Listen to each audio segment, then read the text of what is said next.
जय Hind. Happy independence day. मैं रवीश दीक्षित सन 2015 से आज 2026 तक 11th year continue as a शिक्षक वर्क कर रहा हूँ। लगभग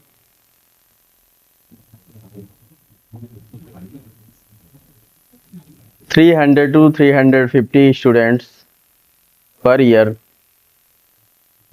शिक्षित करने का काम किया है। लोगों का भरोसा और कहीं कहीं उस पर खरा उतरने का पूरा प्रयत्न ही इन 11 साल का सफर है। स्टूडेंट्स को नैतिकता और साथ ही साथ पाठ्यक्रम सिखाना समझाना, यही मेरा शिक्षण कार्य है। उन्हें समाज में ऐसी शिक्षा की तरफ प्रेरित करना जो उन्हें विनम्र बनाती हो। शिक्षा ही वही है जो शिक्षित व्यक्ति को विनम्रता प्रदान करे।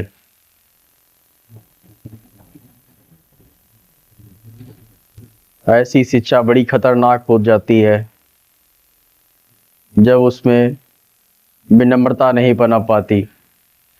विनम्रता का पनपना, विकसित होना बहुत ही आवश्यक है।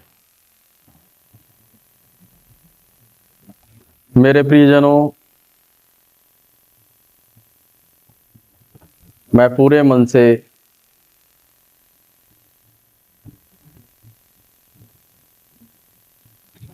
इस समाज में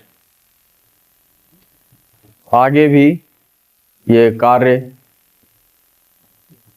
संचालित हो सके, इसका पूरा प्रयत्न करूंगा।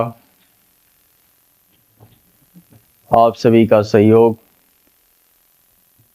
आप सभी का बड़प्पन, त्रुटियों का बताना और उनका मैं सुधार करना,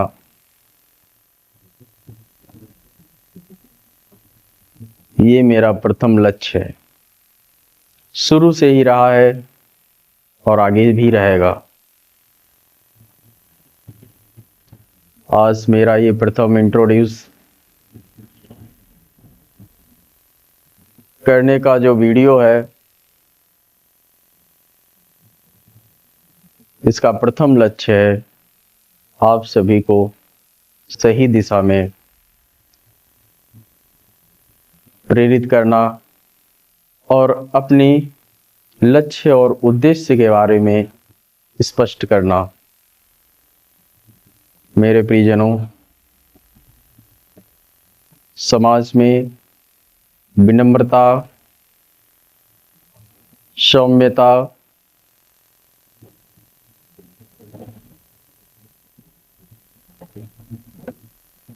को अपने अंदर उतारना इस समाज को बड़ी ही सुंदर दिशा में ढाल सकता है। मेरे प्रियजनों, आप सभी इस वीडियो को अपने बच्चों को दिखाएं ताकि वो आगे चल के अपने परिवार का ऐसा नाम रोशन करें जिस पर उनके पूर्वज भी उन पर गर्व करें।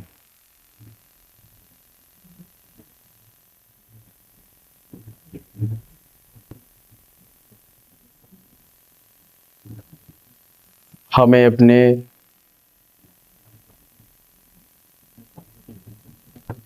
बौद्धिक विकास, शैक्षिक विकास, शारीरिक विकास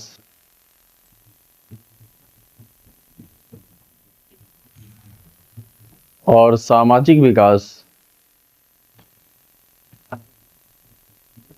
इन पर बड़े गौर से विचार के साथ आगे बढ़ना चाहिए, इन्हें विकसित करना चाहिए, जिससे हमारा और हमारे बच्चों का इस समाज में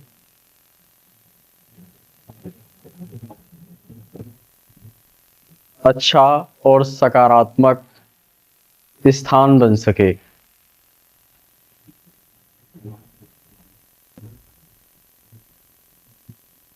साथ ही साथ उनका कोई गलत प्रयोग ना कर सके।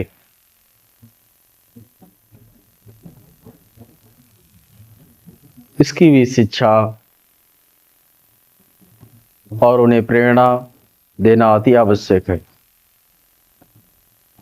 जिस प्रकार एक समय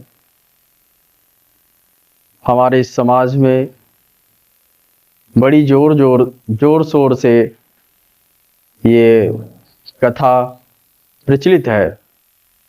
कहते हैं एक समय नारद मुनि एक रास्ते से होकर जा रहे थे। उस रास्ते पर एक नागराज का बड़ा ही भय व्याप्त था। वहाँ के स्थानीय लोग बड़े भयभीत रहते थे एवं वो नागराज इतने पावरफुल, भयपूर्ण कर देने वाले थे कि उनको नुकसान पहुंचाना किसी का बस का नहीं लग रहा था। इस पर जब नारद जी उधर से गुजरे तो वहाँ के लोगों की पीड़ा समझी। तो वहाँ के लोगों ने बताया कि हे मुनि, यहाँ पर एक नागराज हैं, उनका बड़ा भय व्याप्त है, निकलना बैठना बड़ा मुश्किल हो रहा है। तब नारद मुनि ने नागराज को ढूंढा और उनसे बातचीत की और उनसे कहा कि आप का जो ये स्वभाव अति क्रोधी वाला है, ये त्याग दो, लोग आपसे बहुत भयभीत हो रहे हैं, ये सही नहीं है। नागराज नारद मुनि की बात यूं मानी। नारद मुनि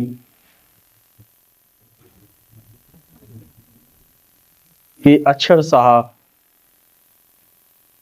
मान ली और आगे से किसी को कोई नुकसान नहीं पहुंचाया, किसी पे नहीं फुफकारा, किसी को कोई हानि नहीं पहुंचाई।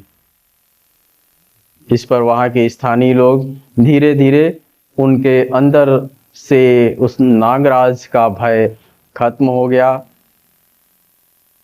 आगे चलकर दशा ये हो गई कि उस स्थानीय लोगों के जो बच्चे थे वो नागराज पर ईंटा पत्थर फेंक कर भाग जाते थे। नागराज की बड़ी दुर्दशा हो गई। संयोगवश एक दिन नारद मुनि पुनः उस रास्ते से गुजरे और नागराज को देखा तो बड़ी मन में व्यथा हुई कि हे नागराज, आपकी दशा कैसे हो गई। नागराज ने बताया कि हे मुनि नरेश, आपने जैसा कहा था मैंने वैसा ही किया।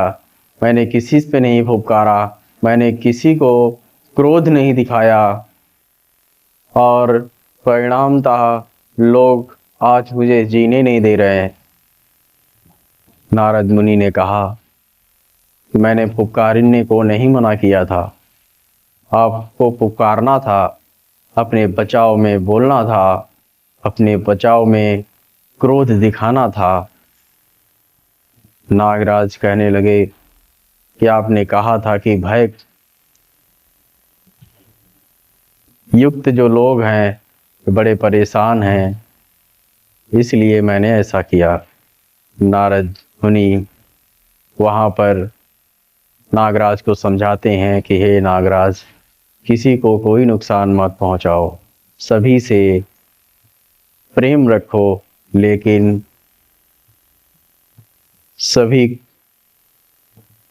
अगर कोई दुष्टता करे, कोई बिना कारण के परेशान करे, तो फुफकारना नहीं छोड़ना चाहिए। आत्मरक्षा बहुत ज़रूरी है, आत्मशक्ति बहुत ज़रूरी है। इसीलिए मानसिक विकास और शारीरिक विकास ये दोनों ही अति आवश्यक हैं। तो मेरे प्रियजनों, इस वीडियो को आपने बड़े ध्यान से सुना और समझा। अगर इसमें आपको ऐसा लगा कि ये शिक्षा बच्चों को सही दिशा दे सकती है, तो मेरा साथ देना। इस वीडियो को शेयर करें, अपने बच्चों को दिखाएं, सब्सक्राइब करें और अपना प्यार देना ना भूलें। जय हिंद।